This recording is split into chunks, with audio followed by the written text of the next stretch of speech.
Estás viendo A Punto con Juan Carlos Fernández. Continuamos A Punto con Juan Carlos Fernández.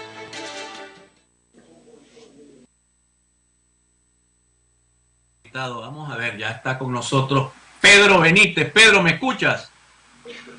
Juan Carlos, hermano, ¿cómo estás? ¿Cómo te va?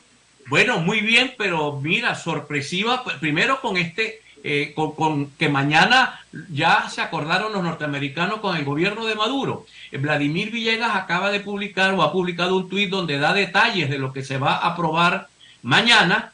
O sea que mañana comenzamos una nueva dinámica. Me imagino que tú, como un hombre también informado que eres, nos puedes explicar un poco si comienza una nueva dinámica en Venezuela a raíz de los acuerdos que se firmarán mañana en Barbados.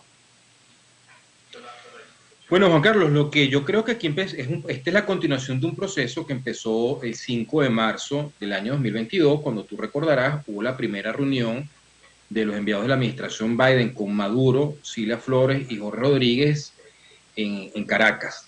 Vinieron James Tory, vino también un experto en temas de negociación de presos políticos, y Juan González, que es su secretario de Estado para Asuntos Iberoamericanos, para Asuntos del Hemisferio Occidental, y el enviado especial de Biden para el tema Venezuela. Esa es la gente que ha venido negociando. A Story lo reemplazaron por el jefe de la misión para Venezuela, que actualmente se encuentra en la ciudad de Bogotá. Es el equipo que ha venido negociando con el gobierno venezolano.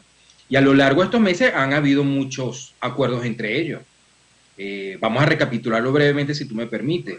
Adelante, adelante. Se le levantaron las sanciones personales a Carlos Malpica Flores. Posteriormente, en octubre del 2022, el gobierno de Biden indultó a dos familiares de la diputada Cilia Flores, que estaban condenados por narcotráfico, por 17 años de condena, sentencia firme. Se les indultó, regresaron a Venezuela. Se han dado licencias para que Chevron opere en el país, de mutuo acuerdo, por supuesto, con el gobierno venezolano. Y cada 2 meses tú ves que el Departamento del Tesoro da una licencia nueva para que alguna empresa americana o alguna empresa del área asocia con los americanos, con los estadounidenses, opere el petróleo o el gas venezolano. El más reciente ocurrió una licencia que se le dio a la empresa de petróleo de Trinidad y Tobago, que a continuación con esa licencia firmó un acuerdo de explotación de gas conjunto en el Golfo de Paria junto con Exxon y Petróleos de Venezuela. La empresa trinitaria va a sacar el gas y le va a pagar a PDVSA lo que le corresponde. Esa es parte de la negociación que viene ocurriendo. Y no es casualidad que eso haya arrancado en marzo del 2022, porque como también recordarán, eso fue muy pocos días, el inicio de este proceso, muy pocos días después de la invasión rusa a Ucrania, que puso nuevamente a Venezuela en el mapa petrolero mundial. A eso tienes que agregarle los propios problemas que ha tenido el gobierno, la caída del anterior ministro de petróleo, la movida de mata que hubo en PDVSA, las denuncias de corrupción que también hubo en ese sector, hechas por el propio gobierno venezolano. Y mientras tanto, el proceso de primaria que ha convocado la plataforma unitaria, con sus dificultades, con las críticas que se le han hecho, pero ha seguido caminando, y es muy probable, por lo que estamos viendo, que ese proceso finalmente se efectúe el próximo 22 de octubre. Veremos entonces la participación ciudadana en ese evento y si la Comisión Nacional de Primaria finalmente logra resolver los problemas logísticos que se le han señalado. Mira, Pedro, pero leo a Villegas, que es un periodista bien informado, ha venido diciendo que el tema de los inhabilitados, el gobierno aceptó unas cosas y no aceptó otras.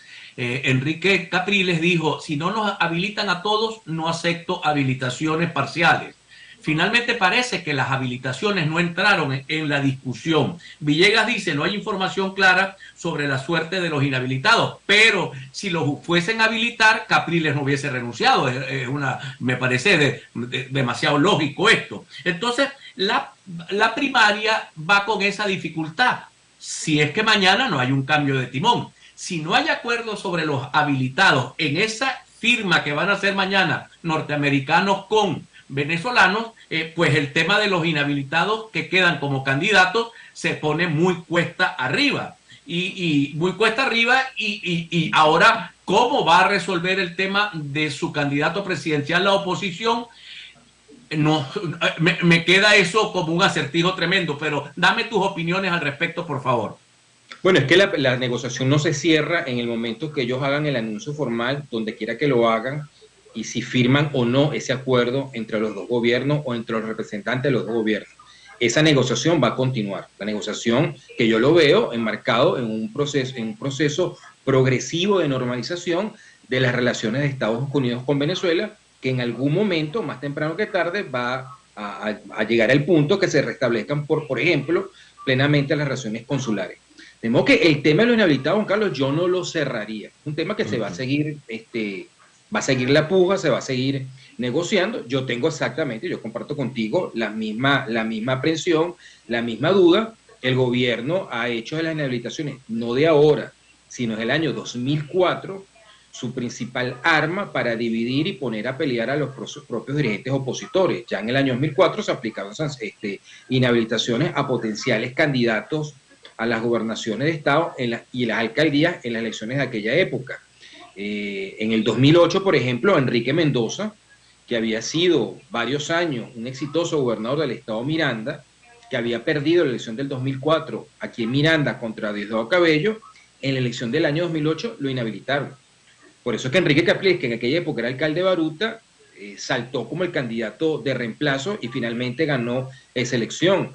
En esa misma elección, el candidato favorito, según todas las encuestas, pero de manera muy cómoda para ganar la alcaldía mayor, era Leopoldo López, que venía a ser el alcalde de Chacao.